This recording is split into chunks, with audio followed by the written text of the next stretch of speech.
Hi, I'm Grandma Betty, and I love to write and tell short stories to children. And I have one I'd like to tell you right now.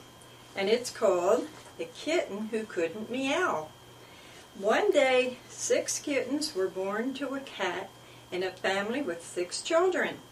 The kittens were all the same size, but they were all different colors. 3 were black and white, 2 were gray and white, and 1 was just plain gray. The children gave them their names. They were Muffin, Puffy, Tiger, Prissy, Snappy, and Ginger. Soon they were all meowing, all except Snappy. He tried and he tried, but he just couldn't meow. The other kittens laughed at him and made him cry. Muffin didn't laugh at him. Muffin put her paws around him and said, "Don't cry, Snappy. I will help you.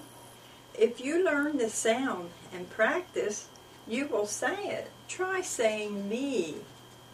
Snappy tried, but all that came out was a funny sound. "Oh my," said Muffin. "Who ever heard of a kitten who couldn't meow?" Muffin gave him all her attention. "Maybe you're trying too hard. Let's take a rest." The children were told that only 1 kitten could stay in the household. The rest had to go to neighbors and friends who wanted them. "Nobody will want me," said Snappy. "People like to hear kittens oh, you know what I mean, Muffin." "I know, but don't give up. Just keep on trying." Snappy felt funny when people petted and played with him. All the other kittens meowed, and everyone thought it was so cute. No one seemed to give him much attention. One day, someone left the back door open, and Snappy ran out. The kittens were still too young to be outside alone. The neighbors had a big bulldog on a leash in the backyard. He got so excited when he saw Snappy, he broke his leash and made a mad dash at the kitten. Snappy was so scared, his fur stood up like a porcupine. He bolted for the back door so fast, he looked like a tumbleweed in a tornado. His meow could be heard clear across the neighborhood. "You did it," Muffin shouted. "You meowed." Snappy was so happy he could meow, he never stopped meowing. "Oh my, first you didn't know how, and now you have to learn to stop saying meow so much." "I'll learn, Muffin," Snappy said in between a few more meows. "I'll learn." I have another little story here I'd like to read to you, and it's called Grandma Mary's Magic Cookie Jar. "Oh no, only 1 cookie left, and my grandchildren are coming over," cried a worried Grandma Mary. After munching on the last cookie, she put the empty cookie jar back on the shelf.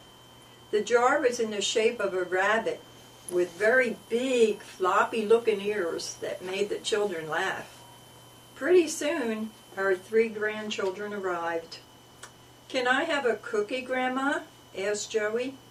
"Well, I don't have any more cookies," answered Grandma Mary as she carefully lifted the empty cookie jar from the shelf.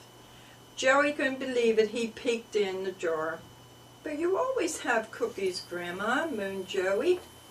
"Well, there's a family down the street with a lot of children. Their father has been out of work, and they haven't had much food. I took along the cookies with some other things, and I didn't have time to bake any more, Joey. I'm sorry." As Grandma was talking, she put her hand in the empty cookie jar. She felt something round and lumpy, and slowly lifted out a cookie. "Wow, a chocolate chip, my favorite kind. But Grandma, the jar is empty." "My goodness," said Grandma. "It must be magic."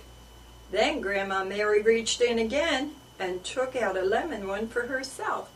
"Can I have a cookie too?" inquired Jane.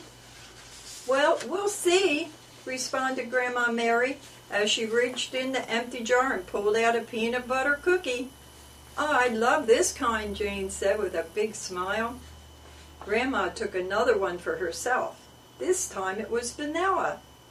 "Well, Billy, would you like a cookie too?" answered Grandma Mary.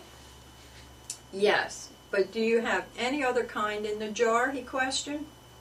"I don't know. I have to put my hand in and see what I pull out."